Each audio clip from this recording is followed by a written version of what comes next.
Ẹ káàárọ̀, ẹ kú dédé wòyí, ẹ kú bójú ọjọ́ ṣe rí. Ṣé dáadáa ni mo bá yín?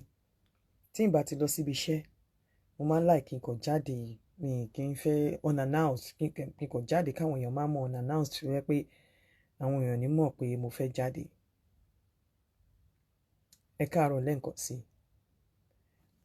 Mo drop show kan lórí compatibility, sexual compatibility. Mo dẹ̀ rí wípé àwọn kan make àwọn comments kan níbẹ̀ nípa pé àdúrà nìgbéyàwó kún fún. Ó yẹ ká kún fàdúrà, kò sí nǹkan tàdúrà ò lè ṣe. Ẹ̀yin èèyàn, ẹ má gọ̀. Ìjọ́ wo lẹ máa yé gọ̀? Àwọn iṣẹ́ tó wà lọ́wọ́ Ọlọ́run ó kọjá gbogbo rádaràda. Ọlọ́run ò ní time fún ọ̀pọ̀lọpọ̀ nǹkan tẹ́ ẹ fi ń lọ. Before you can call God láti wá assist ẹ, ìwọ náà ó ní láti put house ẹ in order. Wàá ti ṣe àwọn assignment kan, wàá ti ṣe àwọn homework kan fúnra ẹ before kó tó invite Ọlọ́run. Tó o bá ti put àwọn nǹkan into place, tó o bá invite Ọlọ́run, ó lè jẹ́ pé nígbà tó bá máa kọ̀yìn sí ẹ gan, àsìkò tó bá wá padà wá put àwọn nǹkan in order tó wá bẹ̀rẹ̀ sí ní pé gan, ó lè má padà wá dé ẹ lóòmọ́ kó máa wò pé eléyìí ò serious. Mo ń sọ̀rọ̀ nípa sexual compatibility. Ẹ̀yin kan sọ pé àdúrà, ìgbéyàwó kọ̀ọ̀kan ò nídìí àdúrà lọ títí. O ò bá lọ sórí òkè Sinai, kò lọ sórí òkè gbogbo orí òkè àgbáyé, tó o bá put àwọn nǹkan tó yẹ kó put in place, ó máa ẹkọ máa ń sọ lóńdó ní dánbẹ́ ni pé kò ń gbàdúrà ni, kò ń ṣe pé kò ń gbàdúrà, ó ń wò yín pẹ̀lú stupidity yín ni. Sexual compatibility, kò sí nǹkan tó kan orí òkè àbí ẹ̀ ń gbàdúrà lórí ìgbéyàwó. Simple questions tó yẹ ká bira wa nígbà tá bá ń date, tá ti wà sure pé a fẹ́ fẹ́ra wa, or bóyá torí gullibility wa pé ẹ má bára yín sọ̀rọ̀ sex nǹkan kan kẹ́ tó marry, ẹ wá marry kan tán. Sexual compatibility discussion ó ẹ ní láti discuss ẹ ní alẹ́ tẹ́ ẹ wọlé. Tó bá rẹ̀ yín láti discuss ní alẹ́ yẹn, àárọ̀ ọjọ́ kejì ẹ ní láti discuss nípa sex, because ẹ ní láti mọ̀ tẹ́ ẹ bá lè determine lọ́nà pé wà compatible sexually.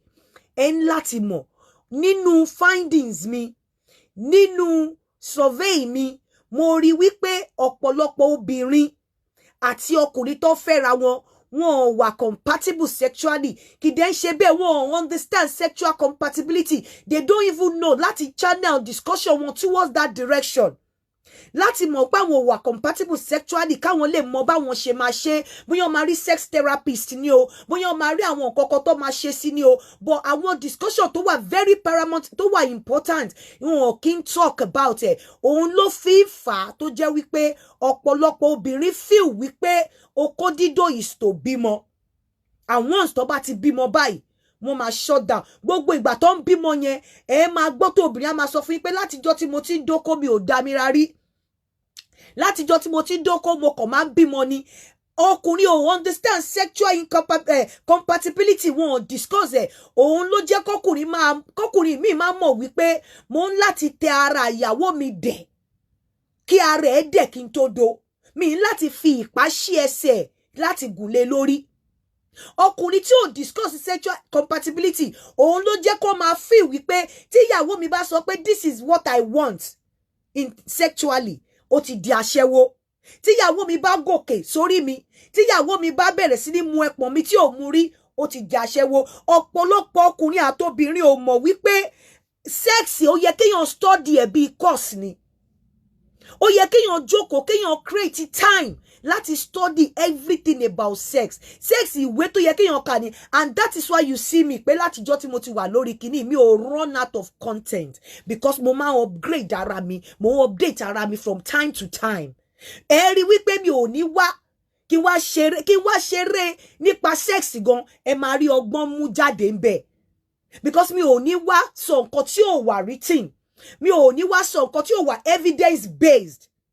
because kí n sọ̀rọ̀ nípa discuss sexual compatibility, and it's nǹkan tó wà very important ju ọmọ bíbí kẹ́ tó bímọ rárá, torí wípé fẹ́ bímọ tán kí sexual life yín dẹ̀ kú.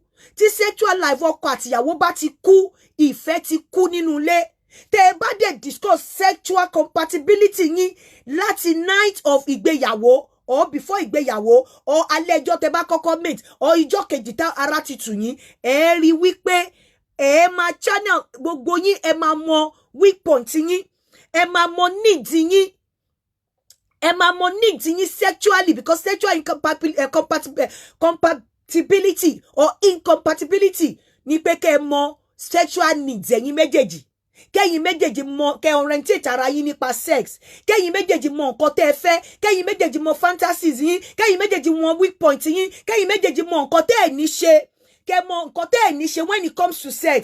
Kẹ́ mọ nǹkan tẹ́ lè ṣe, kí wo ọkùnrin mọ ibi tó lè fọwọ́ kàn lára ìyàwó ẹ̀, but because you don't talk about it, kò jẹ́ nǹkan tó jẹ́ kó jẹ́ important, tó jẹ́ kó ṣe, ó yẹ kẹ́ discuss sexual compatibility even before ọmọ bíbí. Ó wà important ju pé ẹ fẹ́ discuss bẹ́ ṣe fẹ́ bímọ lọ, because lẹ́yìn ọmọ bíbí kí ló kàn. Tẹ́ bá ti discuss, tẹ́ bá ti mọ preferences in when it comes to sex, tẹ́ bá ti discuss lẹ́yìn ọmọ bíbí, ẹ rí pé gbogbo nǹkan á dẹ̀ máa nose dive nínú ilé. Ẹ rí pé ìfẹ́ ọkùnrin á bẹ̀rẹ̀ sí ní irritate obìnrin, obìnrin á bẹ̀rẹ̀ sí ní irritate ọkùnrin, because àwọn joker tó yẹ kẹ́ ẹ tọ́jú, tó yẹ kẹ́ ti mọ̀ níbẹ̀rẹ̀, tó yẹ kẹ́ ẹ tọ́jú, tó yẹ kẹ́ ẹ jọ tọ́jú pé tí joker kan bá ti ń fade out, mú joker míì, discuss rárá. Àwọn nǹkan tó yẹ kẹ́ ẹ ṣe, kẹ́ ẹ tọ́jú, tẹ́ pé tí joker kan bá ti ń burn out lára ìyàwó mi. Ìyàwó mi like kí n máa mu òbò ẹ̀, ìyàwó mi like kí n máa mu ọyàn ẹ̀, ìyàwó mi like kí n gbé lọ sínú mọ́tò kí n lọ do, ìyàwó mi like kí n lọ do lórí pápá àbí níbùjẹ ẹran, ìyàwó mi like báyìí. Tó o bá mu òbò ẹ̀, tó bò bá su, wàá switch, wàá bẹ̀rẹ̀ sí ní máa mu ọyàn. Tó o bá ti dé nínú ilé, tó bá ti do nínú ilé títí tí inú ilé ti su, wàá mọ̀ wípé the next place mo ti fẹ́ lọ do inú ọjà ni. Torí pé o ti explore dídó nínú ilé, because ẹ ti discuss from the beginning of your wedding. Ẹ ti discuss kẹ́ tó tẹ̀ bẹ̀rẹ̀ sí ní discuss ọmọ bíbí. Ọ̀pọ̀lọpọ̀ ọkọ àtìyàwó wàá mọ̀ nísìnyí, ọkọ àtìyàwó wà nílé for years. Obìnrin á máa sọ wípé ọkọ mi ń dóyàn níta, ó dẹ̀ ń sọ, àwọn èèyàn dẹ̀ ń sunkún. Ọkọ mi àwọn obìnrin ò jẹ́ kọ́kọ́ mi gbádùn nínú ilé, ṣùgbọ́n èmi tí mo jẹ́ ìyàwó ẹ̀, bó bá dó mi tí ẹ̀ kì í fìpò dó mi, kì í ṣe wípé ọkùnrin yẹn ò mọ̀ bódó, kì í ṣe pé ọkùnrin yẹn ò good, but because mọ sexual compatibility yín. Àwọn àlè tẹ́ dẹ̀ rí tó wà níta yìí, nǹkan tí ọkọ yín ṣe ń pẹ́ lọ́wọ́ àlè, nǹkan tí òbò àlè ṣe ń gbádùn mọ́ ọkọ yín ni wípé the moment wọ́n bá ti meet ara wọn gbàm, wọ́n máa mọ sexual compatibility ara wọn. Àlè á ti mọ̀ wípé tí Débọ̀ bá mu ọtí ló máa dómi dáadáa, ìyàwó ilé ò dẹ̀ mọ̀. Lójú ìyàwó ilé, ọtí mímu fún Débọ̀ kò bá mu kékeré, Ọlọ́run ò fẹ́. Wàrà sí Débọ̀ ò bá mu ọtí, kò lè act dáadáa, kò lè dóbò débi pé o máa fìlẹ̀. But àlè mọ̀ pé tí n bá fẹ́ gbádùn Débọ̀, torí ó ti study, wọ́n ti jọ sọ̀rọ̀ nípa compatibility, stylishly làlè máa extract àwọn information yẹn lẹ́nu ọkọ. Pé kí ló máa ń like náà, kí ló máa ń jẹ́ kó wà sexual compatibility discussion làlè ń bá ọkọ sọ yẹn, tí obìnrin inú ilé òde allow.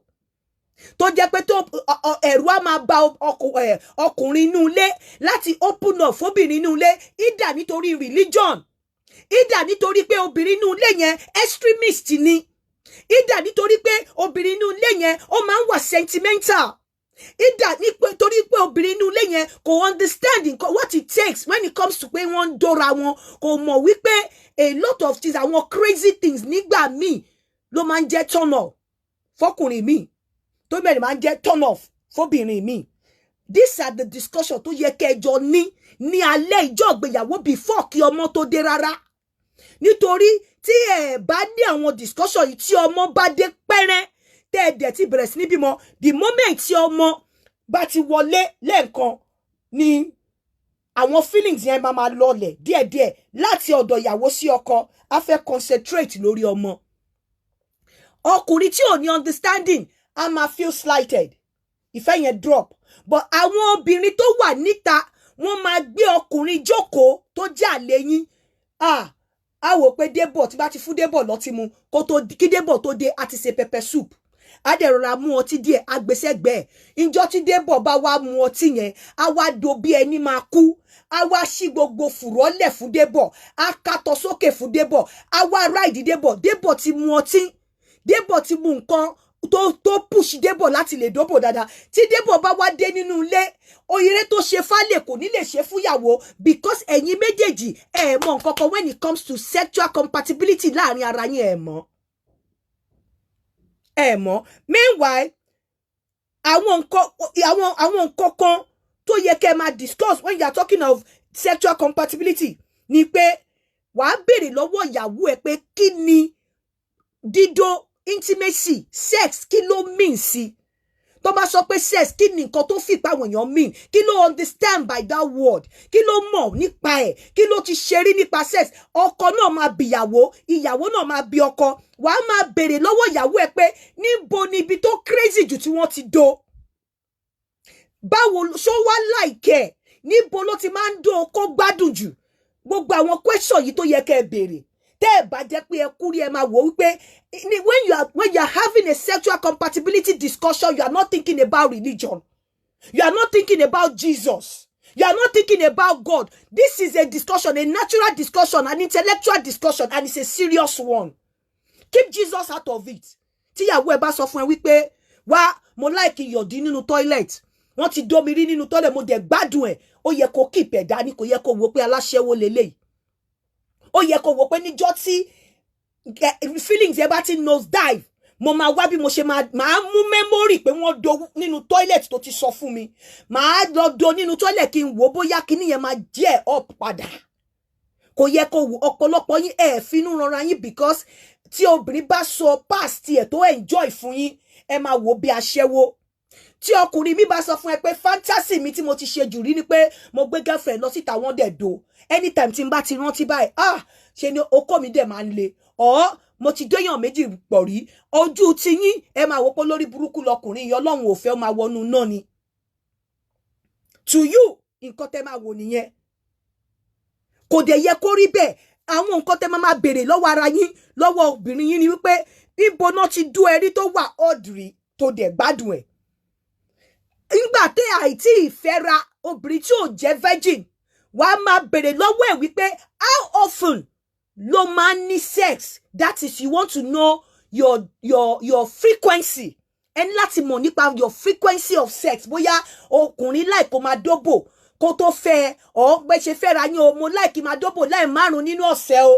Mo like láti ṣùgbọ́n tí ò bá ayé rẹ̀ márùn nínú ọ̀sẹ̀ ò bá yọ. Ọkùnrin á sọ fún ẹ wípé mo fẹ́ kó substitute òbò dídó yẹn pẹ̀lú nǹkan báyìí. Bóyá tó bá dún ẹ lẹ́ẹ̀mejì nínú ọ̀sẹ̀ kó mu okó mi lẹ́ẹ̀mẹ́ta nínú ọ̀sẹ̀. These are the discussion tó yẹ kẹ́ ẹ ní tẹ́ ẹ bá fẹ́ tọra yín jẹ. Kó mu okó mi lẹ́ẹ̀mejì nínú ọ̀sẹ̀. Tí n bá ti rí ẹ wípé o lè mu okó mi lẹ́ẹ̀mẹ́ta nínú ọ̀sẹ̀, fi ọwọ́ pa mí ní kó rú ẹ pọ̀ lẹ́ẹ̀mejì nínú ọ̀sẹ̀, then I will be fine. Wàá máa béèrè lọ́wọ́ ìyàwó ẹ wípé báwo ni wọ́n ṣe máa àwọn bo ni mo lè tẹ̀ tó like tó mọ̀ wípé tọkùnrin bá tẹ̀ máa gbé ẹ débẹ̀. Bóyá kó máa ní idọ́ mi ni, ọkọ lá mi ni, ọkọ fọwọ́ mú ọyàn mi ni. Àwọn discussion tó yẹ kẹ́ máa ní nìyẹn. Then ìyàwó náà máa béèrè pé kí ni duration, kí ni longest hour tó ní rí nígbà tó ń dóbò. Tó o bá fẹ́ dómi, tó fẹ́ dóbò kó gbádùn ẹ̀. Kí làwọn nǹkan tó máa ṣe? Ṣé o like ọtí?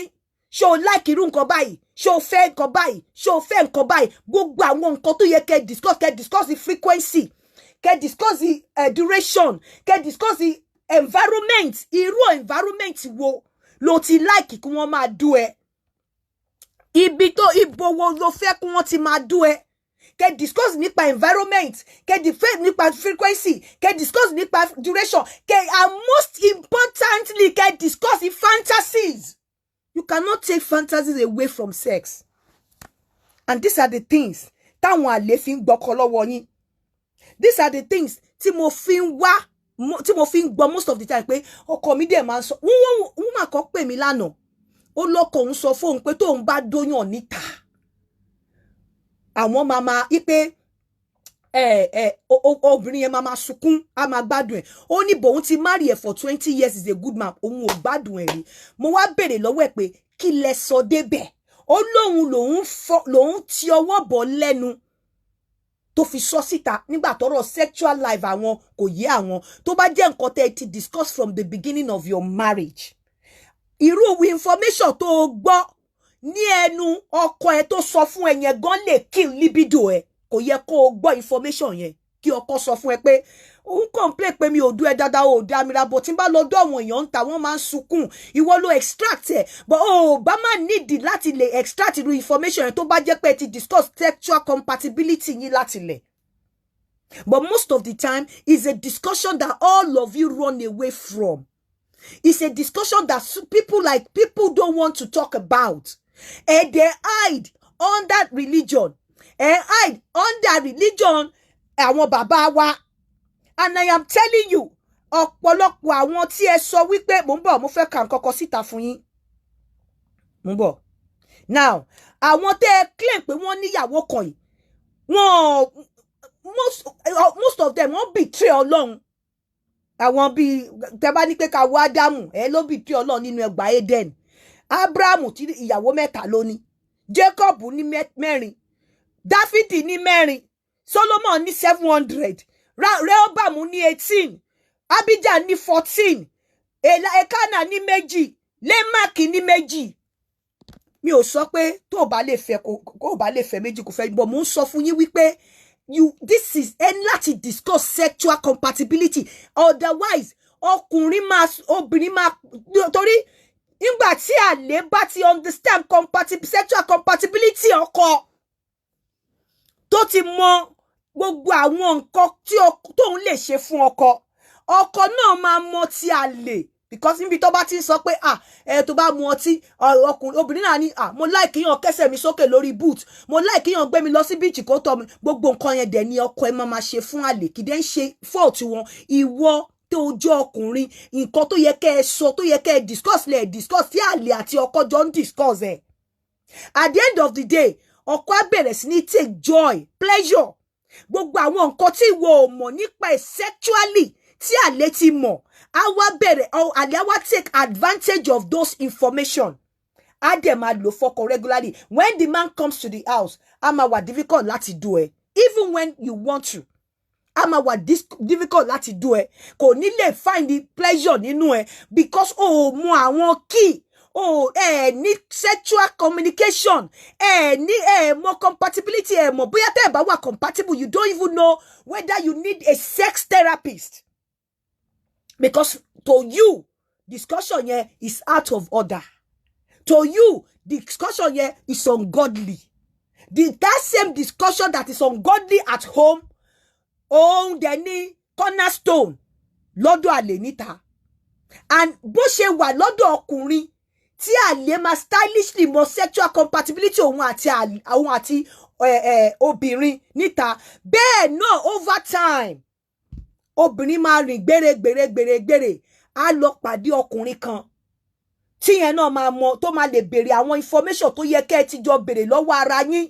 pé gbàwo ló di virgin báwo náà tiẹ̀ ṣe break virginity ẹ̀ ta ló ti wá dún ẹ rí gbogbo àwọn question tí mo máa ń béèrè ẹlòmíì ọ̀pọ̀lọpọ̀ yìí máa ń feel wípé mò ń sọ nǹkan tó mò ń sọ rubbish gbogbo àwọn questions tí máa ń bí máa ń feel pé you see that when I ask those questions àwọn èèyàn máa ń come up láti sọ̀rọ̀ síta these are the questions tó yẹ kọ́kọ́ àtìyàwó máa béèrè lọ́wọ́ ara wọn ní ọjọ́ kí ẹ tó plan ọmọ rárá àìjẹ́ bẹ́ẹ̀ most of you after tẹ́ bá ti ń ní ọmọ marriage yín máa lọ báyìí ni àlè náà ló máa dalé yín rú àlè ò dẹ̀ dalé yín rú intentionally information tí àlè hold nípa ọkọ yín tó yẹ kó jẹ́ pé ẹ̀yin lẹ hold information yẹn lẹ́yìn ò hold ní àlè ti hold ló dẹ̀ fi take advantage of the home information tó yẹ kí wọ́n hold nípa ìyàwó ẹ tó hold tó jẹ́ pé àlè níta níyàwó ṣẹ̀ṣẹ̀ lọ ọkùnrin ìta níyàwó ṣẹ̀ lọ open up fún o mọ̀ pé wọ́n ti dóyàwó ẹ lórí sáàkì ẹ̀wà rí o mọ̀ pé ti dóyàwó ẹ nínú tọ́ílẹ̀tì rí tó dẹ̀ gbádùn ẹ̀, o mọ̀ pé wọ́n ti hàǹgẹ̀sẹ̀ ìyàwó ẹ sókè rí, ẹni tí ìyàwó ẹ ń bá sọ̀rọ̀ gẹ́gẹ́ bí ọ̀rẹ́kùnrin ló ní gbogbo information yẹn about your wife because o ti place ara ẹ, o ti project ara ẹ lójú obìnrin yẹn as a narcissist, o ti project ara ẹ lójú obìnrin yẹn as kí ni mo tiẹ̀ fẹ́, ọ̀rọ̀ wo ni mo fẹ́ lò yìí, bí èṣù, bí devil. O ti project ara ẹ bí ẹni tó jẹ́ wípé kò wà approachable, tí obìnrin yẹn ò ní lè sọ àwọn nǹkan kan fún, ìdá nípò ti sọ àwọn nǹkan kan fún ẹ tó jẹ́ wípé nígbà tí wàhálà ṣẹlẹ̀ àwọn kinní yẹn ló bring forth. A wá wò pé ọ̀rọ̀ tí ò wà sensitive tó òye òun sọ fún ẹ. Let me now put it to you. Bá ṣe ń pariwo rape ọkùnrin wọlé rape, àwọn obìnrin míì tí wọ́n ti rape láyé, rape yẹn ló ń gbé síwájú, ló ń gbé sínú, tó ń jẹ́ kó wà sexually active. Tó mì pé irú àwọn obìnrin yẹn bí one of preferences tó máa ní ni wípé wọ́n máa like kan lọ sí club, wọ́n máa like kan lọ sí strippers club, wọ́n máa like kan rí ọkùnrin àti obìnrin kan dóra wọn ló lè ginger wọn, but because you don't even take time to find out, to get some information látọ̀ inú ìyàwó. Yes, tẹ́ pé wọ́n rape wọn, rape yẹn òun gangan ló ń jẹ́ kí ara wọn máa jí pépé tó bá fẹ́ dóko. Àwọn obìnrin kan wà bẹ́ẹ̀, but they cannot tell you because we're matured enough to hold that information, to digest the information and to make use of that information positively. Otherwise tẹ́ bá máa lò against ọkùnrin obìnrin, ẹ máa lò negatively ni. Tí ọkùnrin náà bá máa lò against, tí obìnrin náà bá máa lò against obìnrin, ẹ máa lò. Ó lè jẹ́ pé ọkùnrin míì cousin ẹ̀ tó kọ bó ṣe ń dóbò, bóyá nígbà tó gbé sórí itan tó ń do, ó lè jẹ́ yẹn ló máa rántí lóko ẹ̀ máa fi ń le. Tí ó dẹ̀ wò pé tó bá yẹ pé ó sọ information fún ìyàwó ẹ̀ á ti mọ̀ pé táwọn bá ti fẹ́ dóra àwọn, tóun bá ti jókòó sí orí okó ẹ̀ kó ń wáìn ẹ̀, á gbé ọkọ ẹ̀ pa lọ síbi tí wọ́n ti ń wáìn ẹ̀ níjọ́ náà lọ́hùn, á lè jẹ́ kókó ẹ̀ le dáadáa kó lè dóhùn. You better start discussing sexual compatibility in your marriage and stop praying. Prayer is not as important in your marriage as the necessary things that you're supposed to put in place. When you put those things in place, then you can now pray. Bíbélì náà ṣá sọ pé watch and pray. Bíbélì náà dẹ̀ sọ pé ìgbàgbọ́ láìsí iṣẹ́ òkú ni. That means before you can pray, before God would answer your prayer, you must have carried your own load to a certain level. You must have done some things. You must have done some homework. You call God to come and assist you. You cannot ask God to assist you empty-handed. You cannot tell God when you don't have anything to present before God. Also, bless you, but you don't have a work. You are not working. You are lazy. Prayer would come. Prayer is secondary. I will say it at the National Stadium. When it comes to some issues in marriage, secondary ni prayer. Àwọn koko wà tí kò concern Ọlọ́run, tí kò concern prayer. You have to do certain things. Go put àwọn koko in place, then you call God to come and bless it. You don't have any sexual communication you've never had with your man. You don't even know. Bóyá ọtí tí wọ́n condemn fún, bóyá igbó tí wọ́n condemn fún gangan, bóyá igbó yẹn gangan ló máa kọ́kọ́ jẹ́ kí okú ẹ̀ wà lọ́nà kó lè do ẹ̀. Bóyá igbó ló fi ń do òbò tó fún ní memory láyé, bóyá igbó ló fi do mọ̀. Bóyá òbò tó fún ní memory láyé, bóyá ọtí ni. Now, wá fẹ́ kó mu ọtí nílé ìgbàgbọ́, bó ti jẹ́wọ́ fún ẹ. There are other things tó lè lò. To ma fi feel pé ọtí lòun mu, but because you don't even have the information, you don't have privy to the information, how would you know? How would you know? And that is why most women lẹ́ni in tó wà lọ́kàn wọn ni pé oko afẹ́ fi bímọ ni. Most obìnrin náà ọkùnrin, majority obìnrin ọkùnrin nǹkan tó wà lọ́kàn wọn ni pé ìyàwó ilé mi ni òun ló máa ṣàbíamọ fún mi, ẹ jẹ́ kó wà ńbẹ̀. Ìlò tí mo lò ìyàwó ilé mi, ìlò tí mo ń lo àlè, mi lè lo ìyàwó ilé mi bẹ́ẹ̀. Wàrà sí ìyàwó ilé ẹ, ó fẹ́ kó gbóhùn bí aṣọ kó lòun gbọ́. Ó fẹ́ kó dóhùn kó gbé òbòhùn gbóná. Ìyẹn ni sexual preference ẹ. But you want, because of feel wípé most of you will want to decide for an adult. Most of you you have turned yourself to a necromancer that sees through the mind. So, I feel you can decide, you can be a judge in another person's case. You can be God in another person's life. You cannot decide for an adult that and you call their father. And it doesn't know life. We're 28 years of our life. Loti wà láyé kẹ́ tó meet. Mọ àwọn ìrìn tó ti rìn kọjá, and you're not bothered. The only thing they were bothered pẹ̀lú ni wípé, oh, she's from a good home. Mo ti rí kan tán ní ẹni tó bá jẹ́ single parent, gbọ́dọ̀ fẹ́ whereas àwọn ọmọ single parent gan make sense ju àwọn tó fẹ́ sínú ilé lọ. Àwọn discussion yẹn ní bẹ̀rẹ̀. Nǹkan tẹ́ wà after yẹn. Any lady tẹ́ bá meet láyé tí ò kì í ṣe virgin, it is very, very, very crucial láti mọ̀ kẹ́ discuss sexual compatibility. I'm not talking about sexual compatibility in terms of, shale dorawa, kidiko. When I talk, in this context, sexual compatibility, encompass a mini frequency, your duration, your fantasy, your environment. Gbogbo ẹ̀ láti talk about under sexual compatibility nínú èyí tí mò ń sọ yìí. If you shy away from such discussion, after tẹ́ bá ti bímọ, your sex life will be completely off. Because ní joker tẹ́ lè fi carry on mọ́. And time tó ṣe wà important láti discuss sexual compatibility at that point. Tẹ́ ṣe marry ni wípé ìfẹ́ ṣì ń gbóná. So both of you tẹ́ bá ní free mind.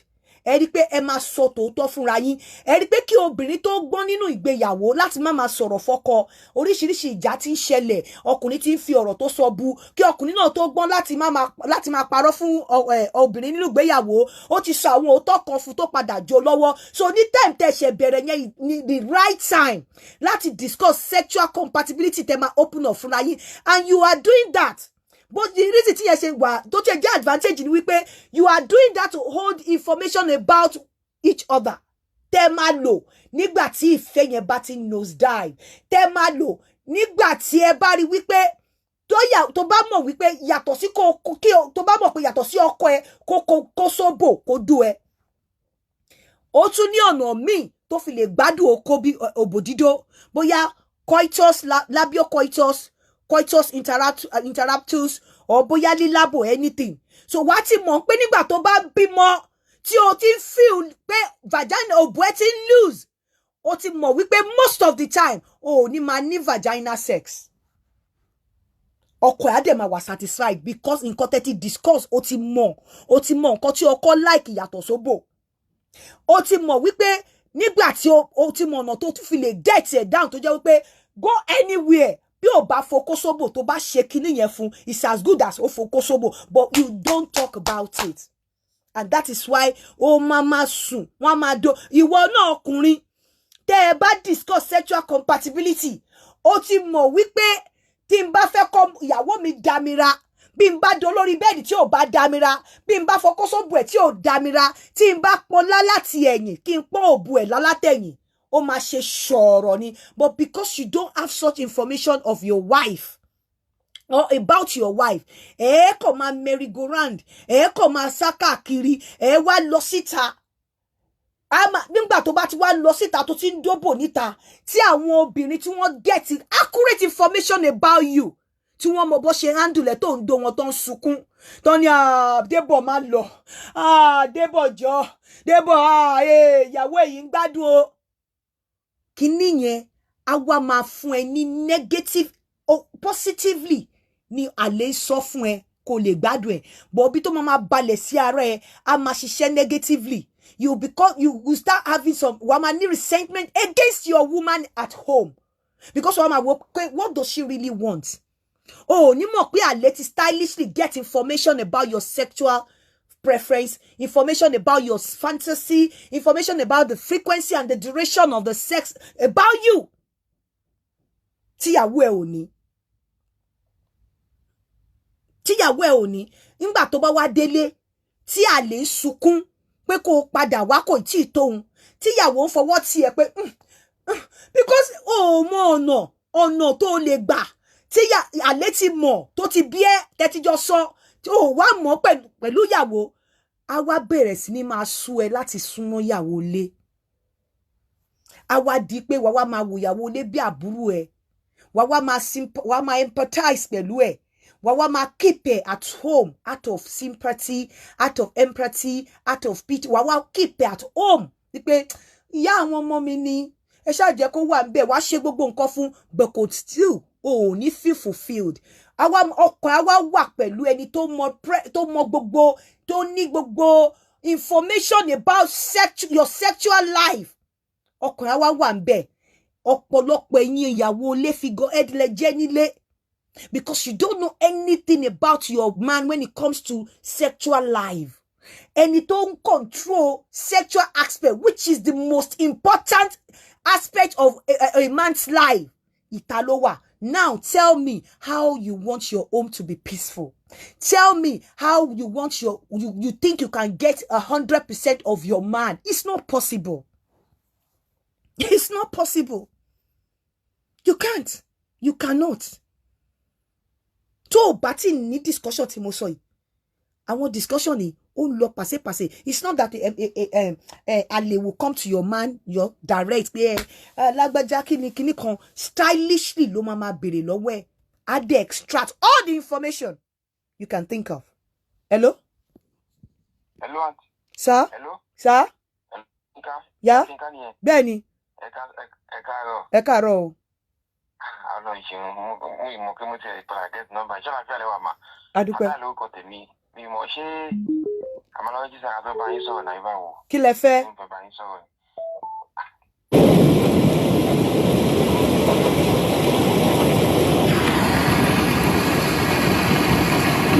Kí lẹ wí? Mo ti bá yín sọ̀rọ̀ ìbọn gbà yẹn kò tí ì síwèé mi tí ì níwèé ń gbà yẹn. Ẹ wo mo wà lórí show kan ẹ bá mi sọ̀rọ̀ after tí n bá ṣe tán pé ẹ máa sanwó kẹ́ tó bá mi sọ̀rọ̀ that's the truth. Òun náà mo jẹ́ wọ́n béèrè. Mo máa pè yín fúnra mi. Máa pè yín fúnra mi tí bá ṣe show tán yeah.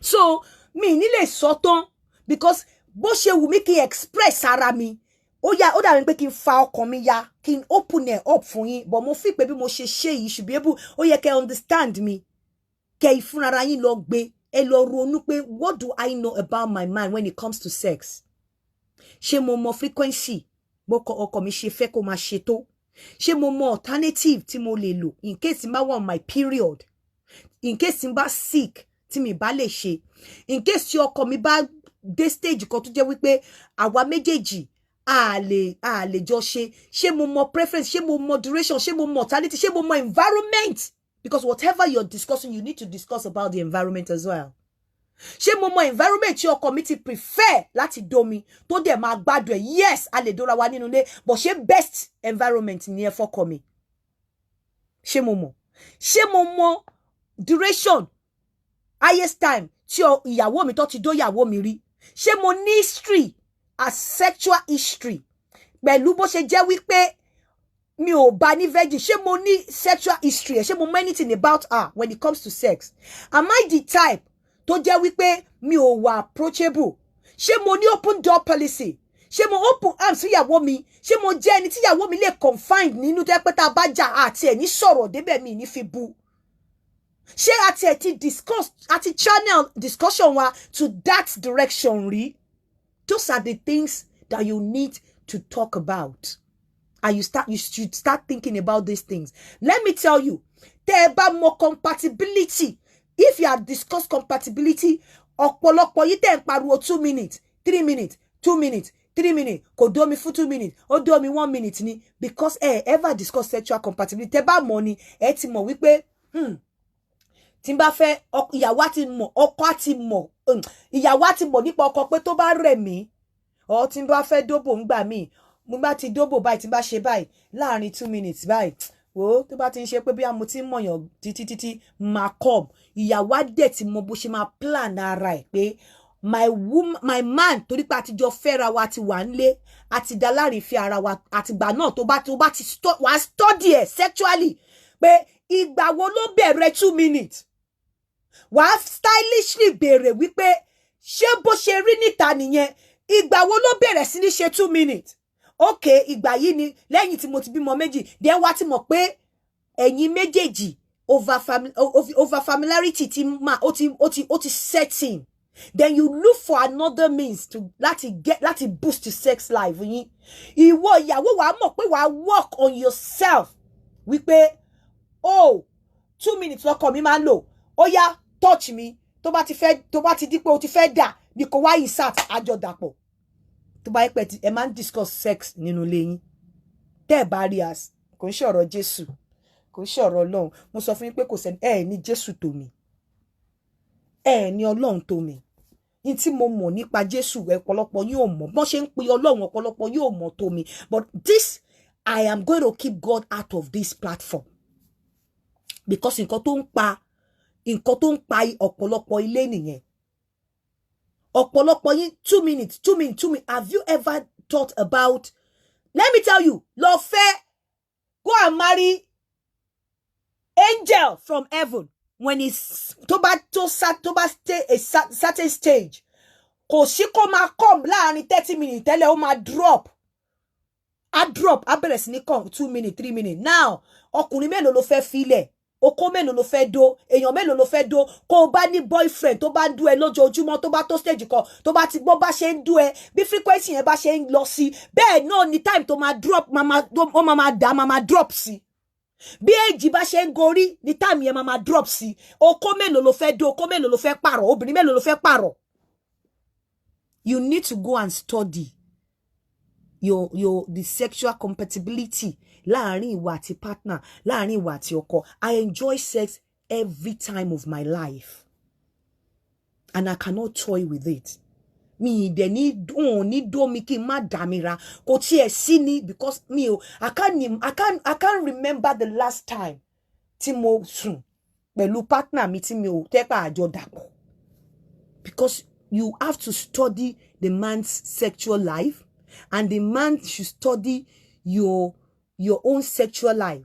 Ó mọ bí tó máa tẹ̀ lára mi tó jẹ́ pé mo máa scream. Mo mọ bí tèmi náà máa fọwọ́ sí lára ẹ̀ tẹ́ pé tí n bá fẹ́ wine ẹ̀ up wọn bí dáa. Ó máa ṣubúlẹ̀ gbàgàdà ni. Because you ẹ̀ láti study ara yín. And that is why I can beat my chest that when he goes out, he will come back. Mo fọwọ́ ẹ̀ sọ̀yà. He goes out, he will come back. Torí kọ́kọ́rọ́ tó ṣí sexually, ó wà lọ́wọ́ mi. Kọ́kọ́rọ́ tó dẹ̀ ṣí èmi náà, ó wà lọ́wọ́ ẹ̀. Go and think about it. Nǹkan tó jẹ́ kí n mú ọ̀rọ̀ ìpadà wá ni pé because àdúrà, God, go and do your own work. It has nothing to do with God. Do your own work. Look at, find out nǹkan tí ọkọ yín need tó require nípa sex. Find out nǹkan tí ìyàwó ẹ need tó require nípa sex. Go and do your own work about your husband's sexual life and your wife's sexual life. Fi àdúrà lẹ̀ for now. When you get there, time tẹ́ bá máa need àdúrà ó ń bọ̀. But now, after ẹ bá ti ṣe wedding tó tẹ́ ẹ bá discuss yẹn kẹ́ tó marry, àlejò wedding yẹn kẹ́ tó bẹ̀rẹ̀ sí ní máa make baby. Àìjẹ́ bẹ́ẹ̀ tẹ́ bá ti bẹ̀rẹ̀ sí ní bímọ àkọ́kọ́ ẹ̀kejì, ọkọ àti ìyàwó out of pity lẹ́dẹ̀ fi ń fẹ́ra yín mọ́, especially ọkùnrin. Ìyá àwọn ọmọ mi ni ó jẹ́ kó jókòó bẹ́ẹ̀ ó má tọ́jú. Gbogbo àwọn ọkùnrin tó máa ní má sọ̀rọ̀ sí ìyàwó mi, mélòó sexually náà sì wà active together? Mélòó sexually náà sì wà active together? Wọ́n á respect ìyàwó wa ní ká lè má sọ̀rọ̀. Mélòó nínú wọn ló lè fi àlè tó ń dó ṣeré? Mélòó nínú wọn náà ní preference àlè over ìyàwó ilé wọn? And the reason is that bí oúnjẹ ṣe dé jẹ́ ọ̀nà fún ọ̀nà ọ̀run, bẹ́ẹ̀ ni òbó jẹ́ ọ̀nà fún ọ̀nà ọ̀run fọ́kùnrin. Advantage táwọn àlè ń lò ni mo sọ fún yín, wọ́n mọ preference yín, compatibility ọkàn yín, ẹ̀yin náà ẹ lọ find it out. Ẹ jẹ́ n dé dúró kí n dúró bí shabarikolo.com ẹ lọ register mi. Gbogbo ẹ̀yin tẹ́ ti sanwó fún mi fún group. I'm going to be calling you today because I can't put you in the group like I said to some people without orientating you. So I will do the orientation for you today. Without orientation. I will do the orientation for you today, with you today, and I'll add you up to the group. Mo ní about 9 names. Mama pè yín lẹ́ni mo fẹ́ káwọn America jí noni kí tó bẹ̀rẹ̀ sí ní máa pè yín. For those of you that still want to join the group, my group is not free. Both Nigeria and here, my group is not free. I don't beg people for money. I I study to make money. I've always studied to make money, and I will continue to study to make money. And you know that whatever comes out of me, everywhere. Mo lè sọ̀rọ̀ okó kini kan, but you still see sense nínú nǹkan tí mo bá sọ. I'm still coming to do the part 2 of this sexual compatibility. But should you have any question, or you have any question you want to ask me, I'm giving you 2 minutes to call me on +447 404 851 because I really need to go and eat. So if you have any question you want to ask me, please call me on +447 404 851 before I shut down. Mo fẹ́ lọ jẹun. Mo kàn ní kí n wá sọ fún yín pé gbogbo ẹ̀kọ́ ni àdúrà, àdúrà. Gbogbo ẹ̀kọ́ ni àdúrà, àdúrà. Concentrate, do your homework. Do what you're supposed to do. Then call God. Don't call God whilst you're there. Find out about your man and be open. Tẹ́ bá fẹ́ gbádùn, tẹ́ bá fẹ́ ní sexual communication, you have to be open. Emma open. Emma open up. Emma were fearless. You don't want to care whatever the man you think after the discussion. And ọkùnrin náà go fẹ́ kí ẹ nípa nǹkan tí obìnrin bá sọ. The more you hold things against each other, tẹ́ ń sọ pé ti rí téèyàn bá ti ṣàṣírí fún yín, ti lè bu ní máa gbọ́ òótọ́. Àlè á máa gbọ́kọ yín. Àwọn information kan wà, because I deal with both àlè ìyàwó àtọkọ. Àwọn information kan wà tí àlè máa ní nípa ọkùnrin tí mo dẹ̀ máa béèrè lọ́wọ́ ìyàwó lé tí ò ní mọ̀ nǹkan kan. It's so sad. When àwọn information tẹ́yìn fi pé kó wà important sexually yẹn, wo sexual discussion ó wà important ju ọmọ bíbí discussion lọ nínú ìgbéyàwó. I'm telling you, because tọ́mọ bá ti dé tó láyọ̀, wàá mọ̀ wípé mi inú yín ẹ ti result nínú pé ọmọ mi láyọ̀ mi. You don't care about the man again, whether the man misbehave or not. You don't care. But ọmọ mi láyọ̀ mi. Ọkọ náà, torí ọmọ mo ṣe dúró sínú ìgbéyàwó. And that is why they rí pé anytime tóbìnrin bá bí àkọ́kọ́ tó bá misbehave, tó bá ti fẹ́ bí kejì, tó fẹ́ bímọ mi, á tún fojú ọkọ mọ́ra, because what you understand about sex is to make babies. And what the man understand about sex ni pé about ìyàwó ni pé kó ṣá wà ńbẹ̀. Ṣá wà ńbẹ̀. Otherwise, àwọn information tí ìyàwó lé tí àlè ní nípa ọkọ, ó sad pé àwọn ìyàwó mi ò mọ̀. And you know why? Because most of you ẹ máa lé ẹgbẹ̀sìn. Ẹ máa ní discussion. Imagine kí sane-minded people, àwọn tó ní ọpọlọ pípé gidi, láwọn tó tẹ̀lé mi gidi tó lọ́pọlọ pípé ò ní sọ fún mi pé mò ń sọ̀sọkúsọ lórí kíní. Wọn ò ní sọ fún mi pé mo wà immoral. Àwọn tí ọpọlọ wọn pé, àwọn tó wà intellectually minded, wọn ò ní máa sọ wípé ṣàṣàkúsà. I don't understand. Wọn ò ní sọ bẹ́ẹ̀. People like that, what kind of home do you think they would have? What kind of home do you think their children would have? Nígbà mi táwọn ọmọ mi bá ń sọ̀rọ̀, wọ́n wá gbé mi níbi iṣẹ́ lánàá. Ngbà tán mo kàn ṣe bẹ́ẹ̀ ni pé mi ò gbọ́, mo ṣe bẹ́ẹ̀ ni pé mi ò tiẹ̀ tó náà jọ ń sọ̀rọ̀ ń jọ jókòó síwájú èmi jókòó sẹ́yìn, mo ṣe bẹ́ẹ̀ ni pé mi ò mọ̀ nǹkan tó ń sọ. Wọ́n dẹ̀ ń discuss ọ̀rọ̀ mi. Mo dẹ̀ ṣe bẹ́ẹ̀ ni pé mi ò mọ̀. Ọmọ mi obìnrin ní pé pé mom máa ń sọ fáwọn pé káwọn ṣiṣẹ́ hard, káwọn dẹ̀ take things easy, káwọn má sáré kọjá kádàrá lọ. Ọmọ mi ọkùnrin náà sọ pé pé ọ̀rọ̀ yẹn ló ń jẹ́ guide òun kìnnìkan. Ọlọ́run Olódùmarè, mo dẹ̀ wà lẹ́yìn, wọ́n dẹ̀ ń sọ̀rọ̀ mi. What value do you want to transfer to your children when you are empty-headed? When you already have nǹkan tó ní ọgbọ́n nínú báyìí, tẹ́ ẹ sọ pé kò sí nǹkan kan níbẹ̀, you cannot pick anything out. Ní nǹkan tí Yinka sọ, and Yinka has been on this platform, on this blue app for over 4 years, and she still remain relevant, and yet you think kò sí nǹkan kan tó sọ. Rí pé orí yín ó ti dàrú. And you will come and pick 1 or 2 things. Ẹ lọ fi ṣòṣì ní platform yín, which I don't care. Kólòbó ọgbọ́n mi Ọlọ́run ò ní jẹ́ kó gbẹ, because I have refused to relent in my hours. I have refused to relent in my hours. I will continue to upgrade and update myself. Tí Jésù máa fi gbàjọba, tó bá máa wá gbàjọba. Ẹ jẹ́ sign off. Ẹ káàárọ̀.